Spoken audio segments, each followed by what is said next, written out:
మన దేశ ప్రగతికి వెన్నుముక వ్యవసాయ రంగం అభివృద్ధిలో ఉంది. దీన్ని గుర్తించి కేంద్ర మరియు రాష్ట్ర ప్రభుత్వాలు వ్యవసాయ అభివృద్ధికి మరియు రైతులను ఆదుకోవడానికి ఉద్దేశించిన అనేక పథకాలకు సహకరించాయి.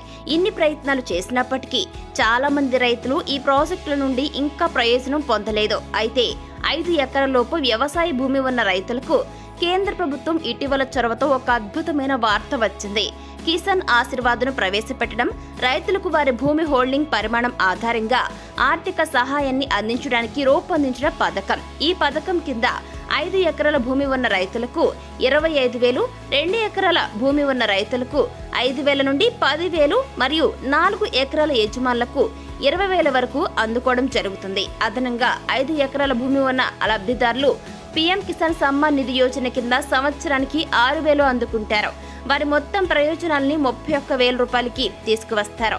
పీఎం కిసాన్ సమ్మాన్ నిధి యోజన అన్ని రాష్ట్రాల్లో రైతులకు 6,000 వార్షిక సహాయాన్ని అందజేస్తుండగా జార్ఖండ్ రాష్ట్రం 25,000 రూపాయల వార్షిక గ్రాంట్ను అందించడం ద్వారా రైతులకి గణనీయమైన ఆర్థిక ప్రోత్సాహాన్ని అందించడం ద్వారా ఒక ఆదర్శప్రాయమైనటువంటి చర్య తీసుకుంది. అయితే ఈ ప్రోత్సాహకం వ్యవసాయ భూములపై ఆధారపడి ఉంటుందని గమనించడం ముఖ్యం. ఈ ప్రయోజనాలను పొందడానికి రైతులు ఈ క్రింది ఇప్పుడు మనం చెప్పుకోబోయే పత్రాలను అందించాల్సి ఉంటుంది. అవేంటంటే Aadhaar card, bank account details, revenue department certificate, భూమి రికార్డులు, పహాణీ లేఖ, భూమి పన్ను చెల్లింపు రుజువు, అలాగే మొబైల్ నంబర్, పాస్పోర్ట్ సైజ్ ఫోటోగ్రాఫ్లు కావాల్సి ఉంటుంది. జార్ఖండ్ ప్రభుత్వం అమలు చేసిన పథకంలో నమోదు చేసుకోవడానికి ఈ పత్రాలు చాలా అవసరం. జార్ఖండ్ ప్రభుత్వం మొదట ప్రవేశపెట్టిన ఆశీర్వాద్ పథకాన్ని కర్ణాటకతో సహా ఇతర రాష్ట్రాలకు విస్తరించడానికి సిద్ధంగా ఉంది.